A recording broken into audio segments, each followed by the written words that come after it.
El siguiente tema, el siguiente instructor es una persona que la mayoría de nosotros quizás ya conocemos, es Christian Goring, un permanente colaborador de nuestras conferencias, una persona que no solo es un conocido, sino que ya es parte de la familia de nosotros los dominicanos, un chileno, nacionalizado dominicano, pero que vive en Estados Unidos, pero que se mantiene muy pendiente y muy preocupado porque la medicina prehospitalaria en República Dominicana se fortalezca. Por eso siempre está colaborando con nosotros. Christian Goring es paramédico certificado por el Registro Nacional de Técnico de Emergencias Médicas y por la Oficina de Servicios de Emergencias Médicas de Massachusetts. Es instructor también, coordinador certificado también por la Oficina de Servicios de Emergencias de Massachusetts, paramédico táctico, eh, certificado por International Board of Specialty Certifications. Es director de educación del Comité Iberoamericano de Medicina Táctica y Operacional, CIAMTO, quien nos está dando la oportunidad para hacer esta ponencia, esta conferencia. Es profesor adjunto de los programas de EMS del Northern Essex Community College en Massachusetts. Es presidente de MSTS en Estados Unidos, presidente de MTTS RD y es asesor de educación de los cuerpos de bomberos de San Cristóbal y San Juan. ¿Qué más le puedo decir? Oren, ¿estás listo? Si estás listo, say hello, bienvenido otra vez a tu casa. Ok, perfecto. Muy buenas noches a todos. Muchas gracias por la invitación. Muchas gracias a mis compañeros Marco, que está por ahí, será el próximo exponente, Diego, por haber atendido el llamado cuando les hice para esta exposición, mayormente que no están recibiendo ninguna paga. Así que, Fernando, no sé cómo va a ser. Yo le ofrecí a ellos que en un viaje a República Dominicana iban a recibir cerveza y mamá Juana. Fernando, estás en deuda. Anotado, Eh, anotado, 2 unidades para cada uno. Perfecto. Y Diego, solamente estás excusado por la promoción cuando me invites allá a Costa Rica a una de esas clases. A ver, el tema que vamos a discutir hoy, de mi parte, es lo que le llamamos la fuerzas de tareas de rescate. Es un tema un poquito complejo, pero lo vamos a tratar de resumir de la manera más sencilla posible. Esta presentación es solamente una parte de un programa completo que se llama Respuestas Unificadas a Ataques Activos. ¿Okay? Como mencioné anteriormente, una de las pocas cosas que hago, una de las certificaciones que realmente no vamos a pasar mucho tiempo hablando de esto, todas estas están mencionadas ya: facultativo, AJA, paramédico táctico, IMS provider, todo eso. Y una de las cosas más importantes que podemos mencionar, director de educación del Comité Iberoamericano de Medicina Táctica y Operacional, CIANTO. Desde ahí yo manejo la parte educativa, el control de calidad de los programas educativos y todo lo demás, entre un montón de otras certificaciones más. Aquí mencionamos la parte paramédico, táctico paramedic certified, es paramédico táctico certificado por un organismo internacional que se encarga de certificar estas clases y demás. Entonces, para empezar, una nota aclaratoria que queremos dejar bien en claro: ninguna de estas presentaciones que estamos haciendo esta noche los convierte a ustedes en paramédicos tácticos ni una información de fuerzas de tarea de rescate. Estos son solamente introducciones. Mi recomendación para todos los participantes que deseen ser certificados oficialmente es que deben de tomar las certificaciones oficiales en Táctico Emergency Casualty Care, TCCC, Operador Táctico, TEMS, TACMED, cualquiera de ellas pueden tomar, o también el programa de respuestas unificadas a ataques activos, que son las más que tenemos en este momento. Es mi recomendación para todos ustedes. Al igual que Diego, no tengo nadie me está pagando por esto, así que no vamos a hacerle promoción a nadie. Algo que ya muchos de ustedes han escuchado varias veces, lo mencionó Diego, lo mencionan en todas las clases de PHTLS, en cualquier clase que vayan, últimamente le van a mencionar esto. La causa número 1 de muerte prevenible en el campo de batalla son sangrados que no son controlados. Entonces, esto es en lo que nos vamos a enfocar hoy en día y por qué la creación de lo que son las fuerzas de tareas de rescate. Vamos a hablar un poquito de la historia de lo que son las fuerzas de tarea de rescate, vamos a definirlo, vamos a definir cuál es el problema que vamos a enfrentar, evaluación de riesgo súper importante, vamos a hablar un poquito más de lo que es el concepto, el equipo que se requiere, la escena y el entrenamiento necesario para formar parte de lo que es una fuerza de tarea de rescate a situaciones hostiles. Algo que debemos de mencionar también es que cuando hablamos de situaciones hostiles, muchas personas, cuando hablamos de medicina táctica, muchas personas se enfocan en tiroteos, guerras bélicas. No es solamente eso. Diego mencionó desastres. En República Dominicana, que es donde estamos enfocando esta presentación a esto mismo, muchos de ustedes se han visto en situaciones hostiles y quizás no se han dado cuenta que es una situación hostil. ¿Cuántos de ustedes a través de los organismos de socorros nacionales han tenido que atender a huelgas?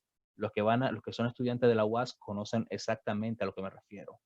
Todas estas son situaciones hostiles y requieren una actuación táctica quizás. Eh, Algo parte de lo que son las fuerzas de tarea de rescate también son las extracciones tácticas, que no vamos a tocar ese tema realmente porque eso Marco va a abundarle bastante en el tema.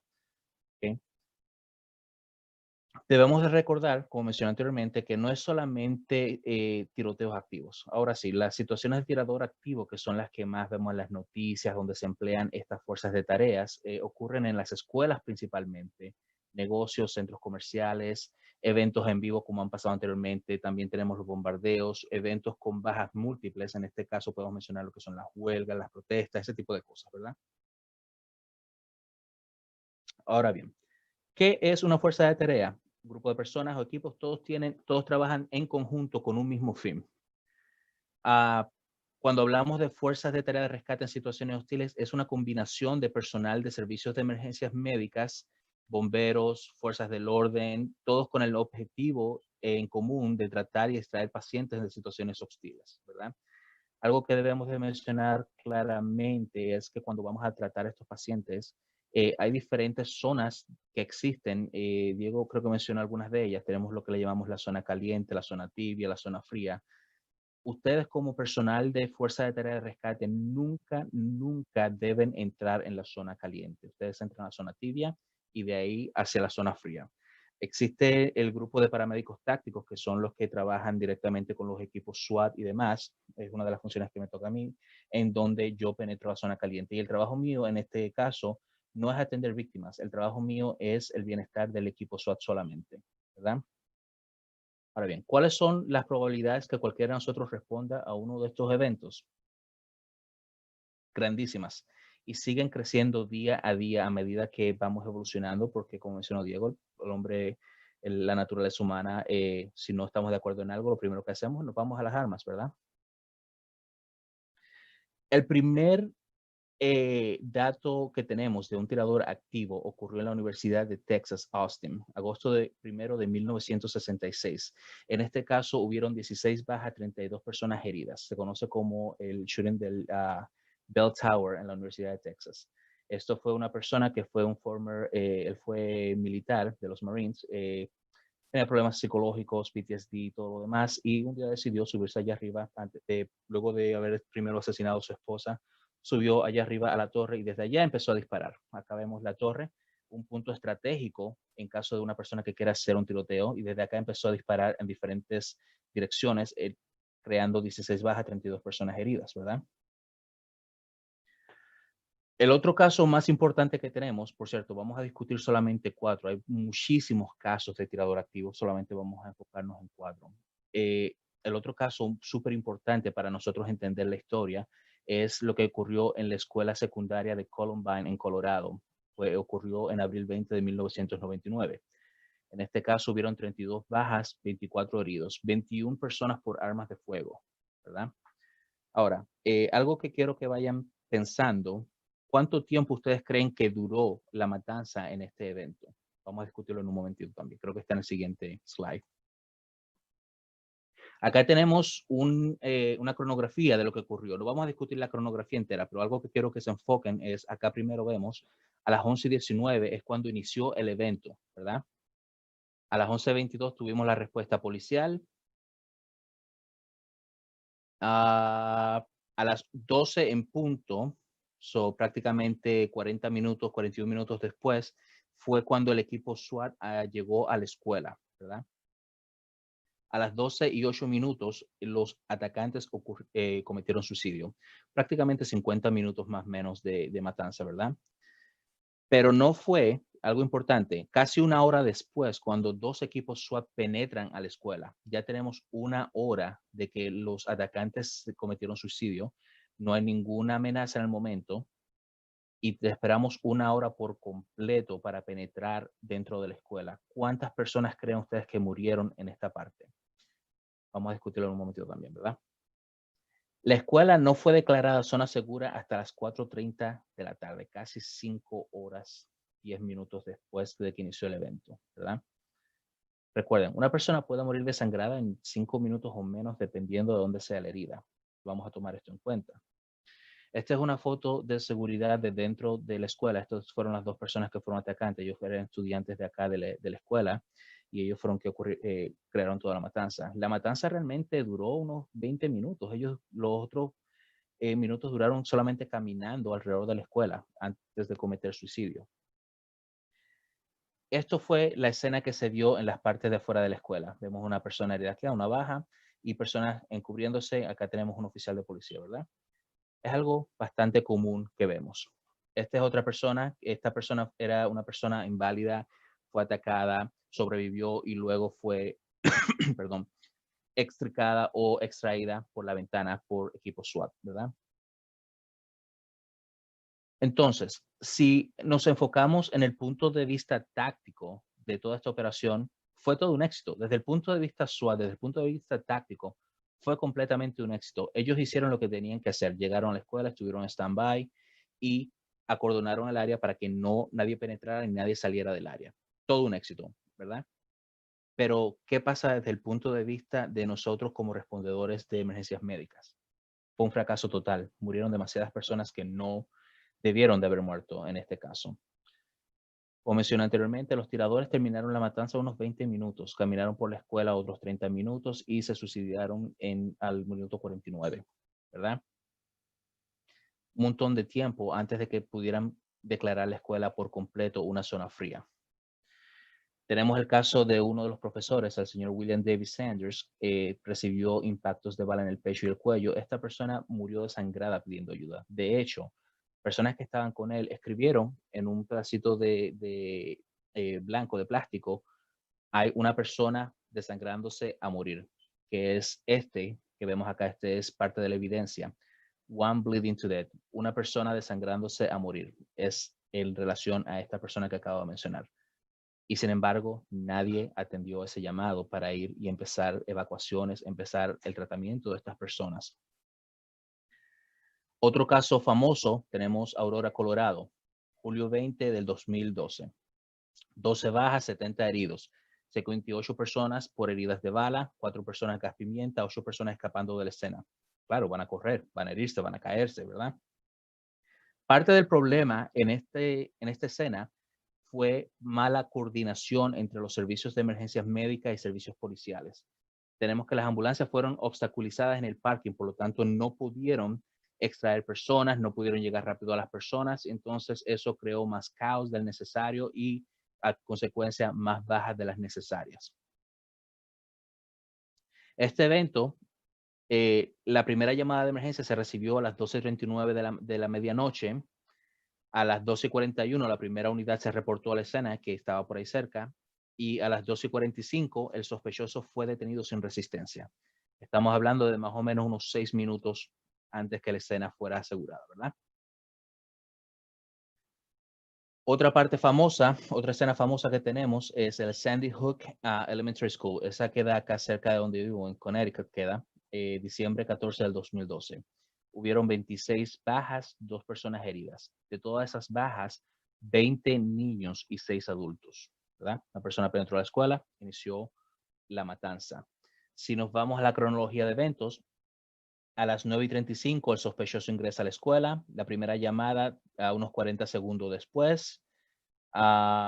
Primeras unidades se reportaron a las 9:39, son unos 4 minutos después. A las 9:40, 5 minutos después, se escuchó el último disparo. Y a las 9:44, 4 minutos después, la policía logra penetrar al Sandy High School, ¿verdad? Estamos hablando de un desarrollo de unos 12 minutos más o menos. Esos tiempos son importantes para lo que vamos a discutir en un momentito también. Tomen en cuenta eso. Esta es una de las escenas de acá, del Sandy Hook. Es quizás este evento es uno de los que más ha impactado lo que es la parte de emergencias médicas y cómo atendemos muchas de estas escenas. Y también de aquí, de este evento, es de donde sale el programa de control de sangrado. A causa de este evento, ese programa que le llaman Stop the Bleed, Bleeding Control, es de aquí más o menos de donde sale la idea original de ese programa, y muchas otras personas han tomado ese programa, lo han modificado, lo han mejorado y perfeccionado, ¿verdad? Otra parte de la historia más reciente, junio 12 del 2016, tenemos el nightclub Pulse en Orlando, Florida. 49 bajos, 53 heridos. De todos los eventos que hemos mencionado, este es el que más duración tuvo. Aquí hubieron rehenes, estamos hablando de horas y horas de duración en este evento.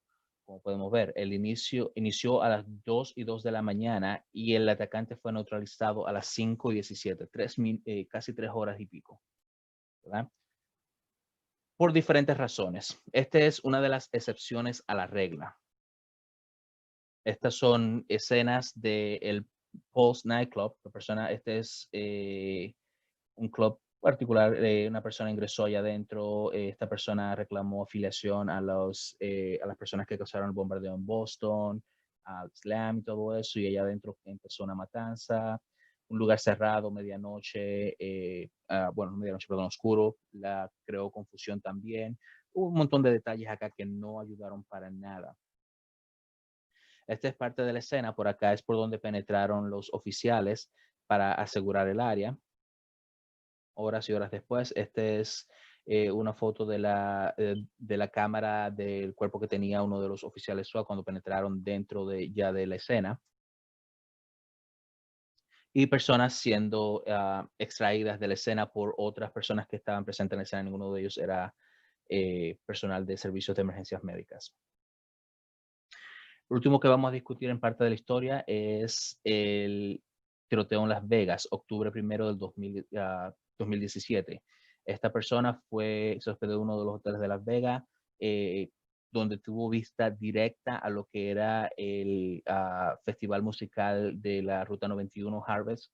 Y desde allí disparó alrededor de 1,000 rounds o 1,000 balas hacia las personas que estaban en este concierto. En este caso, tuvieron 61 bajas, heridos fueron alrededor de 867 personas. 411 fueron heridos por balas. Los demás, entre correr, caerse y todo lo demás, ¿verdad? Si hablamos de la cronología del evento, este evento inició a las 10:05 de la mañana y la amenaza fue neutralizada un poco más de una hora después. Esta es una vista de la escena. La persona estaba hospedada en este hotel. Acá en este espacio donde está acá es donde estaba celebrándose el festival musical, y desde acá esta persona disparó a todas las personas acá. Algo que no se ve acá en esta foto, en la parte trasera, en la parte derecha de donde estaba el atacante, también estaba el aeropuerto de Las Vegas. Desde allí él disparó 2 disparos hacia un tanque de combustible con la intención de hacerlo estallar, pero obviamente el tanque era queroseno y saben ustedes que son bomberos y saben esto mejor que yo, no va a estallar de esa manera, ¿verdad? ¿Por qué les menciono la cronología de estos eventos? Debemos de entender algo. La mayoría de estos eventos terminan rápido. La duración de estos eventos es menos de 10 minutos. La matanza que causan estas personas es realmente menos de 10 minutos. Mayormente algunos pueden llegar a los 12 minutos, un poco más, con muy, muy, muy pocas excepciones, duran más de allá, ¿verdad? Cuando hablamos de la escuela, nos referimos que el 93% de estos incidentes terminan mucho antes que la policía llegue. Estas personas o cometen suicidio o tratan de escapar mucho antes que la policía llegue. Entonces, Si nos vamos a las estadísticas, entre el 2000 y el 2018, en todo Estados Unidos hubieron 277 incidentes de tiradores activos. De estas personas, de todos estos incidentes, hablamos de 2.430 bajas, 884 personas muertas, 1.500 personas heridas como consecuencia de estos incidentes, ¿verdad? La mayoría de estos ocurren en centros educativos, en centros comerciales, espacios abiertos, centros gubernamentales, y muy pocos ocurren en otras localidades como son localidades de atención médica y ese tipo de cosas. Entonces, algo de lo que siempre hemos estado acostumbrados, y esto, algo que no mencionaron, yo siempre menciono, yo crecí en la República Dominicana, mis inicios fueron en la Cruz Roja Dominicana, el Comité de San Cristóbal, y algo que siempre me inculcaron en la cabeza era primero yo, segundo yo, seguridad de la escena, tercero yo, seguridad de la escena, cuarto yo, seguridad de la escena, después mi compañero, siempre nos enseñaron eso, mientras la escena no esté segura yo no puedo entrar ahí. Y esta es la escena común que vemos, esto es un staging area, un área de stand-by, donde las unidades están esperando, todos estos cuerpos de socorro solamente están esperando que la policía entre al lugar, se asegure que no hay ninguna amenaza y entonces penetrar. Pero mientras tanto, ¿qué estamos haciendo? Hay personas falleciendo por sangrados y demás cosas. Y esto no ha cambiado. Desde los tiempos que yo estuve en la Cruz Roja hasta ahora, no ha cambiado. Sigue siendo igual. Se nos sigue enseñando seguridad de la escena. Siempre, primero. La seguridad ante todo. Se nos enseña que debemos de operar siempre en un ambiente, que un ambiente no es no seguro, es muy riesgoso, intenso. La verdad de las cosas es que cualquier emergencia a la que vamos es un ambiente intenso y es riesgoso como quiera. Muchas veces vamos a una casa y somos atacados por familiares o por los vecinos, ¿verdad? Entonces, en realidad, la mayoría de las escenas a las que vamos, si trabajamos en el ambiente prehospitalario, son inseguras. No importa qué tan segura digamos que sea o nos creamos que sea. Son intensos, son seguras. Entonces, para entender bien el trabajo de lo que son las fuerzas de tarea de rescate, debemos de entender las tres zonas que ocurren en uno de estos eventos. La zona caliente es lo que le llamamos la zona de amenaza directa. Es la zona donde puede que esté el tirador activo o el atacante, como le queramos llamar, la amenaza en este caso. En esta zona, ustedes como parte de fuerza de tarea de rescate nunca, nunca, nunca deben penetrar. La zona tibia, esta es la zona donde hay baja amenaza. No está completamente clear, pero tenemos una amenaza baja, la policía ya pasó por ahí, sabemos que es posible que las posibilidades son grandes de que no haya ninguna amenaza en esta parte. En esta es la parte donde las fuerzas de tarea de rescate operan, ¿verdad? Que por cierto, debemos de mencionar una mala concepción que se tiene del paramédico táctico, de las personas que operan en fuerzas de tarea de rescate o en medicina táctica en general. En medicina táctica, a ustedes no les van a enseñar a operar armas de fuego. Medicina táctica es cómo operar cuando están siendo atacados. No se les enseña a disparar, eso es aparte. La zona fría, en esta zona no hay amenazas, es donde están los centros de comando de incidentes, centro de la parte de triaje, el área de triaje, el área de extracciones y todo lo demás. Estas son las zonas frías, estas son zonas completamente seguras. Entonces, como mencioné anteriormente, la fuerza de tarea de rescate normalmente va a operar en la zona tibia y en la zona fría. Es importante que debe evaluar siempre los riesgos. El riesgo nunca va a cambiar. Riesgo es riesgo, es riesgo, no importa dónde estemos, ¿verdad? Nuestra amenaza inmediata es el tirador o el atacante. Normalmente, y por en la mayoría de las veces, es neutralizado antes de que nosotros lleguemos a la escena, sea por medios propios o por fuerzas policiales, fuerzas del orden, equipos SWAT. Ellos van a neutralizar al atacante antes de que nosotros lleguemos a la escena. Lo que llamamos las zonas tibias o zonas de amenaza indirecta son zonas que han sido limpiadas por la policía. Cuando hablo de limpiar es que la policía pasó por ahí buscando y no encontró ninguna amenaza y siguió de largo. Son extremadamente seguras, no del todo, pero alto índice de seguridad. Son de muy, muy bajo riesgo. Esta es la zona donde va a operar nuestras fuerzas de tarea de rescate. Como mencioné anteriormente, nosotros a diario nos enfrentamos a riesgos en la parte prehospitalaria. Yo en lo personal he sido atacado muchísimas ocasiones por familiares de paciente, amigos, vecinos de paciente, y ustedes que están en República Dominicana, un país en Sudamérica, mucho más que yo han sido atacados, ¿verdad? Entonces, esto no ha cambiado, ni creo que cambie en muchísimos años más. Realmente, en los últimos 30 años, personal de emergencia solamente han sido atacados muertos unos 3.000. Un índice bastante muy alto de lo que queramos ver, pero realmente si lo miras en perspectiva, no realmente es tan alto, ¿verdad? Debemos tomar en cuenta que siempre vamos a hacer todo lo posible por mitigar estos riesgos. ¿Cómo lo hacemos? A través de entrenamiento y con el equipo adecuado. Entrenamiento es una de las claves principales, una de las fuerzas principales de lo que es la Fuerza de Tarea de Rescate, uno de los fundamentos. Y el equipo apropiado. Eso lo vamos a discutir en una parte más adelante. Entonces, si hablamos otra vez en evaluación de riesgo, en 33 años solamente tenemos 4 incidentes que han ocasionado baja en primeros respondedores, ¿verdad? Y todos han sido recientes. Fort Hood, el Sikh Temple y el Navy Yard. Todo esto han pasado en los últimos 10 años, si no me equivoco. Y todas estas personas que fueron heridas y de baja fueron todos miembros de las fuerzas policiales. Ninguno fue realmente respondedor de emergencias médicas o bombero. Así que relativamente estas zonas son seguras para nosotros de una forma relativa, y es porque mayormente siempre que cuando llegamos a esta escena ya la amenaza ha sido neutralizada.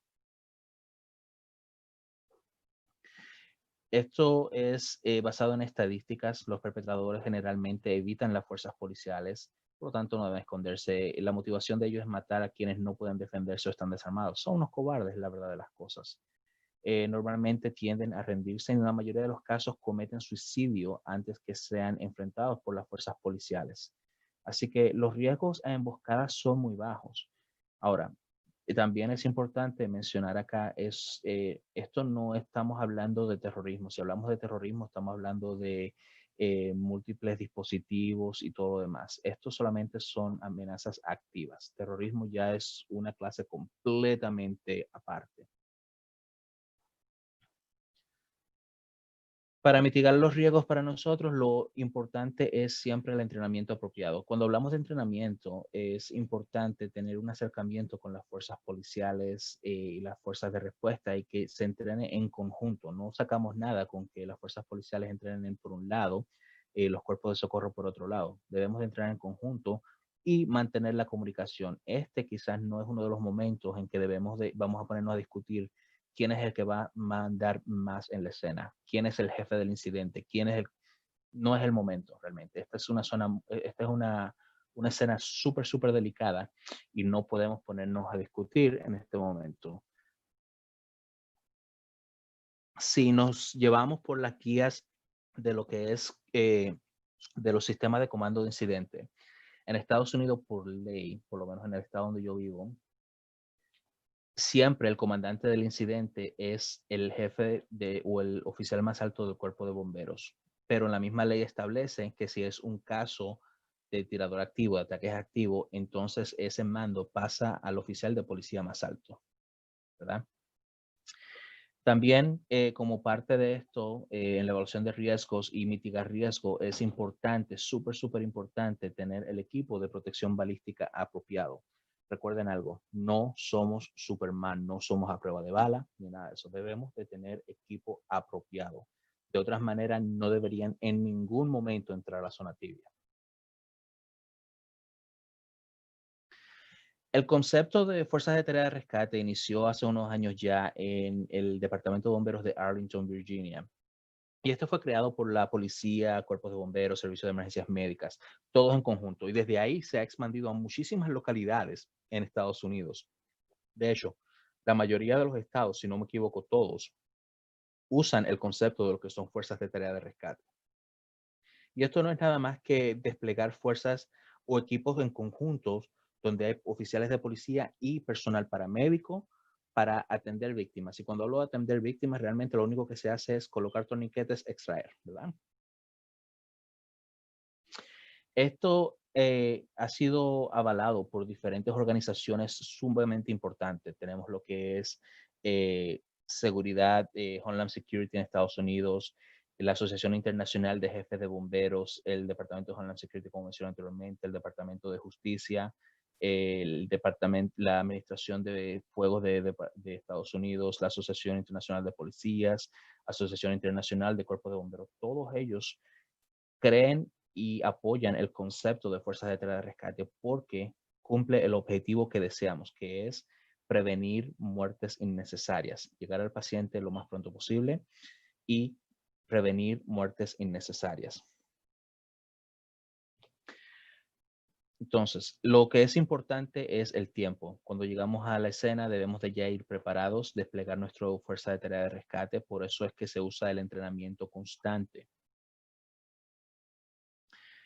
¿Cuáles son las causas de muerte que vamos a ver y cuáles son las que vamos a atender en el campo de batalla o en este caso en situaciones hostiles?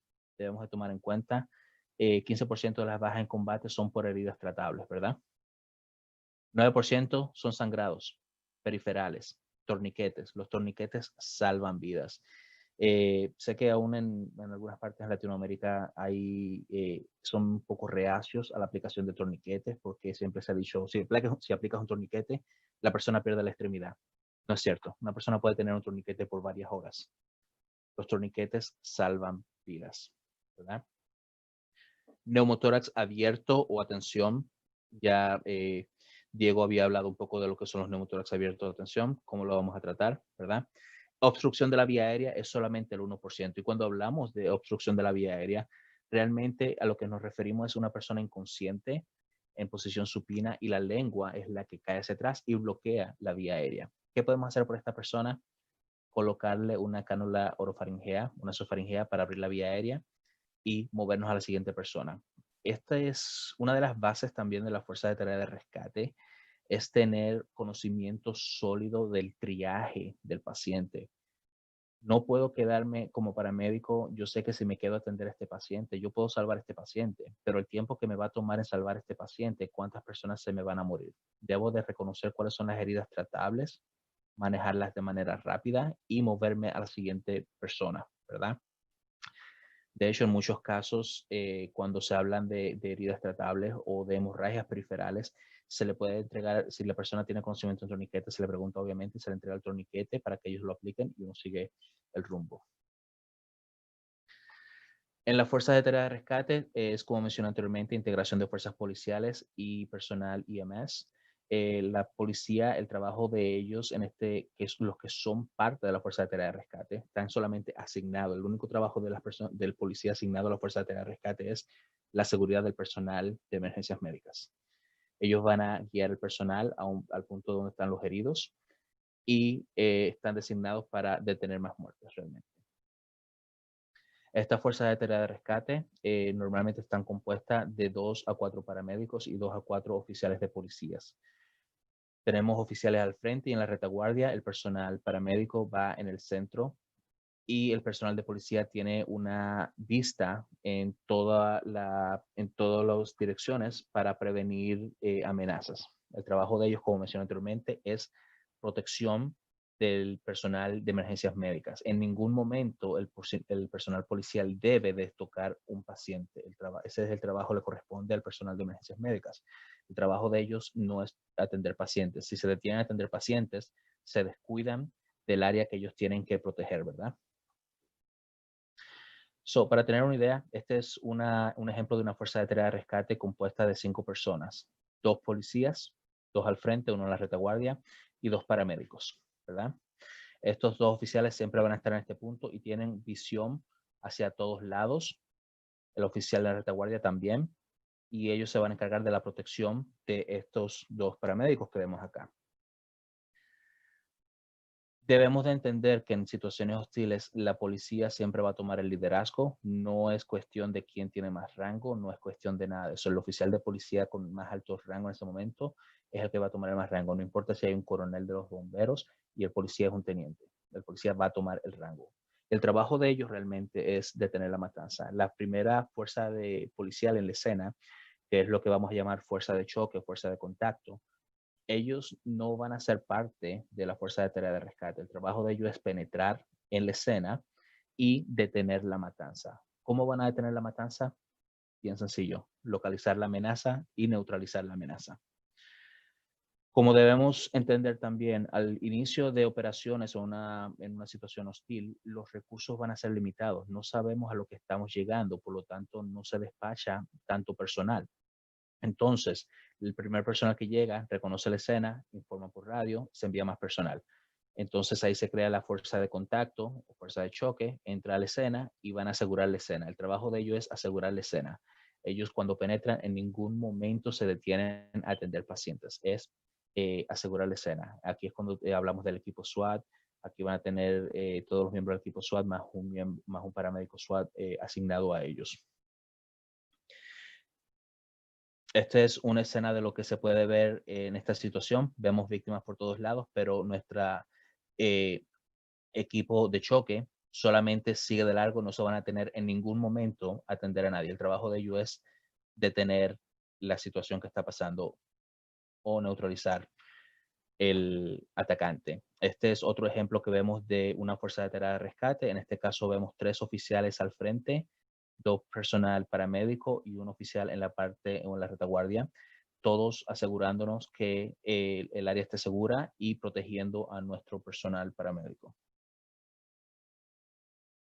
En esta escena vemos lo mismo. Nuestros paramédicos en este caso están atendiendo a este paciente, preparándolo, colocando torniquetes para prepararlo para la explicación. Y aquí tenemos fuerzas policiales encargadas de la seguridad de ellos. Como pueden ver, en ningún momento ellos tocan a la víctima y solamente protegen a nuestro personal de la Fuerza de Tarea de Rescate. Este personal que está acá no son paramédicos tácticos, ellos solamente son personal paramédico asignado a una Fuerza de Tarea de Rescate. Acá vemos otro ejemplo. Este es de una práctica que se hizo. Tenemos un oficial en la retaguardia, oficial al frente, personal asignado a la Fuerza de Tarea de Rescate y usando una manta de arrastre están extrayendo una víctima. Aquí vemos más ejemplos. 2 personales al frente, no se logra distinguir en la retaguardia y nuestro personal de emergencias médicas van penetrando a la escena para extraer pacientes. Ahora, cuando hablamos de equipo de protección, siempre es una parte súper importante tener el equipo de protección adecuado. Hablamos de chalecos antibalas, cascos, protectores de balística. Debemos de siempre tomar en cuenta también que los chalecos antibalas, si a usted le disparan con un chaleco antibalas, el chaleco no, es un concepto de hablamos antibalas, no, lo que hace es que dispersa la energía, pero aún así uno está propenso a tener contusiones pulmonares, contusiones en el corazón y todo lo demás. Duele muchísimo cuando uno le disparan con teniendo un chaleco de estos, ¿verdad? No, el hecho de tener un chaleco antibala y un casco antibala no hace que usted sea Superman. Le brinda cierto grado de protección, pero no, ninguno de nosotros somos Superman, somos antibala. Es algo que debemos de tener siempre en mente. Este es el tipo de equipo de rescate o equipo de protección que se usa, perdón. Este es el casco balístico y aquí tenemos nuestro equipo, nuestro chaleco antibala. Este no es, esto lo saqué del entreno, no es el que yo uso, pero los colores son similares. Esto es otro de los problemas que se ven en muchos casos son los colores. Hay una discusión grandísima en que el personal paramédico no debería usar colores negros porque se confunden con la policía. Son temas aparte. Importante acá es que este equipo de protección tiene una placa protectora al frente. Este, si no me equivoco, tiene las placas Kevlar a los lados también. Pero si se fijan, el espacio del brazo no tiene mucha protección. Al igual que el casco, la cara no tiene mucha protección. O sea, como les reitero, no somos Superman. El hecho de tener un chaleco puesto no nos crea invisibilidad ni nos crea una capa protectora. Es algo que siempre debemos de mantener en cuenta.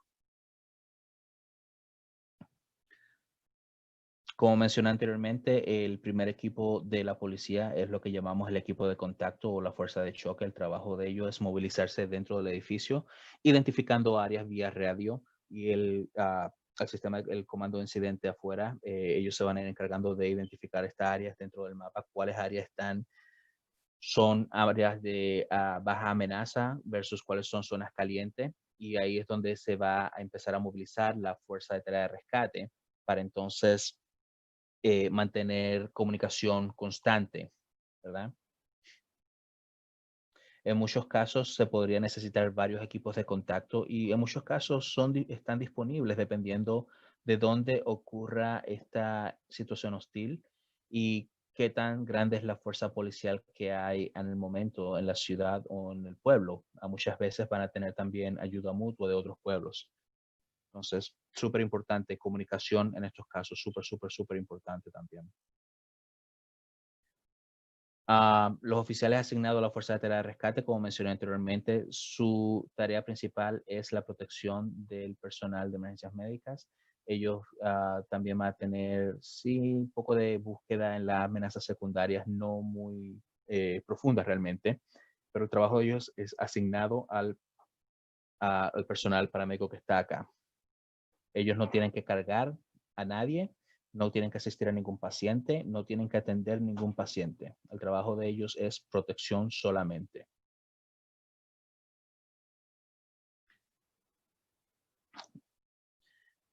Es lo que acabamos de mencionar. Comunicación es súper importante, mantener una comunicación constante. Las fuerzas policiales, el trabajo de ellos es comunicar ubicación de la fuerza de tarea dentro del edificio.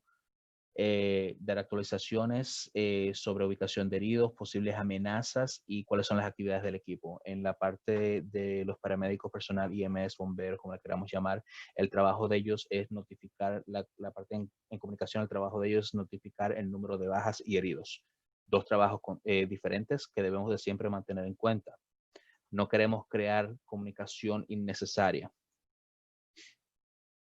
Entonces, antes, acá vemos una escena de lo que ocurría antes. El procedimiento anterior era, vemos los policías acá, penetrando en la zona tibia y el personal paramédico se quedaba siempre alejado de la escena por protección, ¿verdad? La táctica nueva, que es la que usamos ahora, son basados en fuerzas de tarea de rescate. Penetramos todos a la zona tibia, recuerden, nunca a la zona caliente. Penetramos con nuestros encargados de seguridad de nosotros, los oficiales asignados a la Fuerza de Tarea de Rescate, los cuales nunca nos van a dejar y nos van a ofrecer una protección constante. En la escena siempre es manejada por un comando unificado. Ahí es donde debemos de ser muy buenos en la creación de comandos de incidentes, crear un comando unificado, normalmente creado por los primeros en escena. Se posiciona siempre, algo que es súper importante, debemos de tener en cuenta que nuestro puesto de mando siempre debe estar en la zona fría, nunca en la zona tibia, nunca en la zona caliente. El comandante del incidente nunca, en ningún momento, y esto no solo aplica a situaciones hostiles, en cualquier situación donde se implemente un comando de incidente, el comandante del incidente en ningún momento debe de estar en la escena misma, siempre va a estar en el puesto de mando, ¿verdad? Este comando unificado siempre está comandado por personal IMS y fuerzas policiales. Obviamente el comandante del incidente real es el oficial de policía y el personal IMS va a asistirle y va a estar en la rama de IMS de lo que cae dentro del comando de incidente. Y se hacen coordinaciones en conjunto. Las fuerzas policiales en el comando incidente, como hablamos, el trabajo de ellos es neutralizar la amenaza, asegurarse que la escena esté segura, activar el escuadrón de explosivos si es necesario y tratar de preservar la evidencia, lo cual es otra cosa súper importante. Siempre se trata de preservar la evidencia lo más posible. No siempre se da el caso de que se pueda preservar la evidencia, pero esa es una escena de un crimen en la cual usted está penetrando, por lo tanto, la preservación de la evidencia es súper importante. En la parte de IMS, del Comando de Incidente de la rama de IMS, la función de ellos es establecer el ingreso y egreso de las unidades respondientes, se preparan los equipos de respuesta, ellos se encargan de hacer el triaje, la evacuación, súper importante, la notificación a hospitales. Debemos de tomar en cuenta, si esto ocurre, digamos, en Santo Domingo, dependiendo del área que ocurra, es importante tener conocimiento qué hospitales tengo cercanos a mi área, cuál es la capacidad de cada hospital. No puedo llevar, digamos, 20, 30 pacientes a un hospital, a una sala de emergencia que solo tiene capacidad para 10 pacientes. no estoy haciendo nada porque se me van a morir los otros pacientes porque no, ese hospital no tiene la respuesta. Ahí es donde debemos de coordinar a través sea no sé cómo lo harán allá, el CRUE, el COE, el 911, no sé cómo lo irán a hacer allá, pero esa es la manera de hacerlo, coordinar los hospitales cercanos, cuál es la capacidad de cada hospital y llevar los pacientes de acuerdo al triaje al hospital adecuado, ¿verdad? Obviamente también es parte de la función de ellos controlar el flujo de cada paciente y documentación adecuada si es posible. En muchos casos este tipo de escenas son un caos total y la documentación en muchos casos es imposible, pero debe de hacerse la documentación de la mejor manera posible en cada uno de estos casos. En el comando unificado, como mencioné anteriormente, basado en la información recibida por la fuerza de choque, va a identificar las zonas de peligro, va a establecer cuáles son las áreas de esperas y también va a establecer la evacuación de corredores, pasillos, dependiendo de la información recibida. Y ahí es donde se va a coordinar el despliegue de las fuerzas de tarea de rescate. Como mencioné anteriormente, normalmente son de 2 a 4 paramédicos, 2 a 4 oficiales de policía y también se designa un punto de colección de pacientes. Ok, la fuerza de tarea de rescate entra a la escena, vamos a empezar a extraer pacientes. ¿A dónde lo vamos a llevar? ¿Vamos a encontrar cualquier ventana y a tirar pacientes para afuera? No, se establece un punto de colección de recolección de pacientes siempre. Entonces, pongamos, por ejemplo, usted llegó a la escena a una escena de un ataque activo. Ok, perfecto, vamos a entrar. ¿Y ahora qué vemos? ¿Cuáles son el tipo de heridas que usted espera ver en esta escena? ¿Cómo vamos a tratar este tipo de lesiones? ¿Cuál equipo voy a llevar dentro de la escena? ¿Cuáles son las prioridades de cada uno de ustedes? ¿Verdad? Aparte de la seguridad, obviamente. Estos son ejemplos de algunas de las lesiones que vamos a ver en este tipo de escena. Acá vemos amputación completa. Estas escenas son de las bombas en el maratón de Boston. Acá vemos lesiones por balas. Estas son las escenas más comunes que vamos a ver, sangrados. Entonces, ¿qué equipo voy a llevar dentro a mi escena como parte de la fuerza de tarea de rescate? Recuerden, no estamos hablando de paramédico táctico, nada de eso. Estamos hablando de fuerza de tarea de rescate. ¿Qué creen ustedes? ¿Llevar todo esto que vemos acá en la pantalla? Nos vamos a ver así, como esta persona acá tiene la camilla de la ambulancia amarrada en la espalda, una tablero espinal, todo el equipo, ¿verdad? No, esto no es factible realmente. ¿Es necesario todo ese equipo? ¿Voy a necesitar todo ese equipo? Acá, en este bolso pequeño, está todo el equipo que usted puede necesitar para iniciar las atenciones de uno de estos pacientes. Estos son los que se conocen como IFAC. Y estos son los equipos que se llevan normalmente. La mayoría de ellos están compuestos por equipos de control de sangrados, torniquetes, gasas de combate, que son gasas que tienen agentes hemostáticos.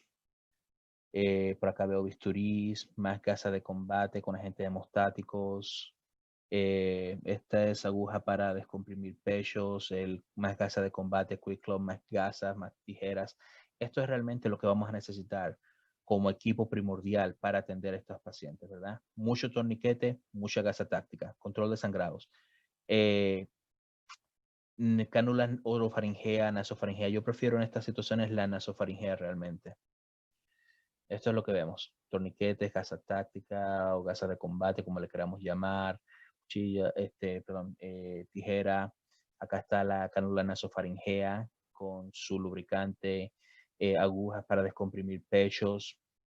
Esto es realmente el equipo necesario que vamos a llevar dentro de la escena cuando operamos como parte de la fuerza de tarea de rescate. Acá está otra vez. Sellos de pecho, agujas para descomprimir pecho, casa con agente hemostático, cánula nasofaringea, torniquete y quick lock o gasa de combate. Es todo, realmente. Mucho de esto. Estas 6 cosas que vemos acá, por lo menos 10 de cada uno de estos quizás. El entrenamiento apropiado para formar parte de lo que es una fuerza de tarea de rescate realmente es bien sencillo. Es como mencionaba Diego, también mencionó el TSC y el TCCC.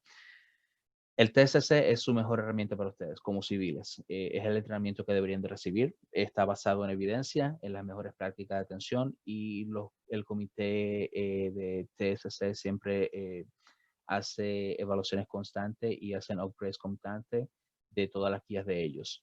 Estos están basados en las guías de TSC. ¿Cuál es la diferencia entre uno y el otro? TSC es para civiles, TCCC es más para personal ya que va a estar en la zona de combate. Vamos a llevar la atención al paciente a la zona tibia durante operaciones de alto riesgo. Está designado para este tipo de ambiente y este patrón de heridas. Realmente el TSC y el TCCC está designado para atender estos pacientes en específicos. Debemos de recordar, todo esto viene de los militares. Todo esto son cosas que se han aprendido en situaciones bélicas y realmente funciona. De hecho, todo lo que nosotros practicamos en trauma lo hemos aprendido de los militares.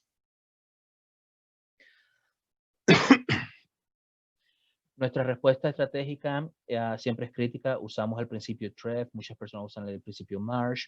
Es lo mismo. En el principio TREV realmente es un poco diferente al principio Marsh. Vamos a discutir el Marsh en un momento. El TREV, la primera parte es la supresión de la amenaza, control de hemorragias, extracción rápida, evaluación por los proveedores de emergencias médicas y transporte al cuidado definitivo. Esto es basado en la palabra TREV en inglés, es como lo vemos acá. También está el protocolo Marsh, pero ya el Marsh no habla de supresión de amenaza, ¿verdad? El TSC, basado en patrones de heridas que son las que vemos en situaciones bélicas, vemos una atención rápida, directa y siempre vamos a atender las heridas sobrevivibles. Esto lo que debemos de tomar en cuenta son las heridas que el paciente va a sobrevivir. Si encuentro un paciente en parada cardíaca, hay posibilidades de que yo pueda salvar a ese paciente con una buena RCP en este caso, pero el tiempo que me voy a demorar en lograr que este paciente tenga retorno de circulación espontánea, ¿cuántos pacientes van a morir? Esta es la parte más difícil realmente de todo esto, es determinar eso. El triaje también súper importante y la evacuación, porque no nos vamos a quedar ahí, ¿verdad? Debemos de llevar al paciente a un sitio donde va a recibir las atenciones pertinentes. El TSC, diferente a cada día. Prioridades son un poco diferentes a lo que es el Marsh. El Marsh es lo que vemos acá. Hemorragias masivas, control de la vía aérea, respiración, circulación, heridas a la cabeza, hipotermia, evacuación y todo lo demás. No voy a hablar realmente de lo que es muy a fondo la evacuación o la extracción de pacientes. La evacuación es súper importante si debemos de tomar en cuenta que si nuestra zona de trabajo, que es la zona de amenaza indirecta o zona tibia, por algún motivo cambia a zona caliente, se va a hacer una evacuación completa o parcial. Va a depender del oficial de policía que esté ahí que determine si podemos seguir trabajando ahí o debemos de evacuar por completo. Y vamos a seguir esas órdenes, ¿ok? No somos Superman, no somos antibalas. Es lo que debemos de tomar en cuenta.